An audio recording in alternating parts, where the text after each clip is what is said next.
The font, colour and effects which I chose to use on my titles was simplistic and conventional to the genre, since many social realism films do not have a high budget. Therefore, they must spend less on large and obvious special effects and focus on the filming. For example, introduction of characters and locations. Sticking to this convention, I decided to only use a simple fade in and fade out, which flowed well with the beat of the chosen background track, and it would be a low budget but effective effect because it allowed the clips to be able to flow smoothly together. After looking at examples of opening sequences, I decided to make my intertitles similar to Shane Meadows' A Room for Romeo Brass. I wanted to use intertitles to break up the footage and help the audience identify which genre the film is, which is also similar to A Room for Romeo Brass.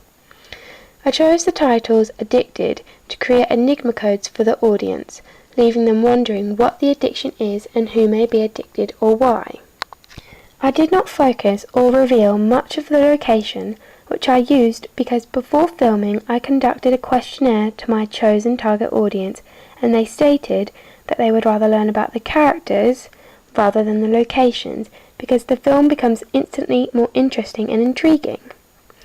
I also planned, as the film continues, for the audience to discover the location more as the character's life continues. However, I decided to challenge the convention of setting the film in a rough and rundown estate, as Shane Meadows uses in This Is England, but to set it in a nice and clean estate, where the storyline and the drugs theme of my film would not necessarily be associated there, and also letting the audience discover the violence, drug and alcohol abuse the estate actually has underneath its skin, making it more shocking and unpredictable. For my protagonist, which is the only character shown in my opening sequence, I used a set of normal pyjamas, day clothes and objects which a teenage girl would be interested in and use regularly. For example, the character's makeup bag and handbag, which shows the audience specific objects that help to connect them with the character. This shows the audience that this is the protagonist's normal and daily routine. However, towards the end of the film, the theme is seen much more clearly by using a substance which resembles a drug, a credit card and a straw. So, the audience can identify with the theme of the film because all of the props can be associated with drugs. While filming, I try to incorporate a variety of different shots into my opening sequence. For example, close-ups of the character's belongings, with the protagonist using the camera as a mirror, and a pan of the character at the very beginning. All of these help the audience to connect and engage with the character because they can see her normal surroundings, her appearance and belongings.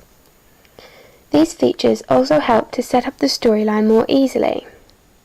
My opening sequence begins with a loud and sudden alarm clock noise that alerts the audience that the narrative is beginning, and is also conventional because many social realism films tend to focus on the surrounding noises around the characters to let the audience become more familiar and engaged with the surroundings.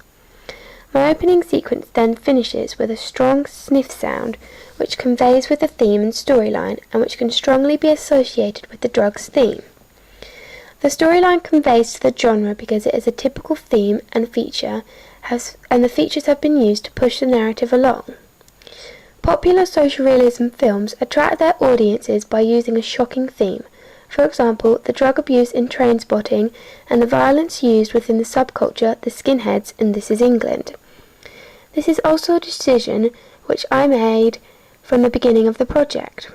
However, the theme is not clearly shown until the end, leaving the audience wanting more.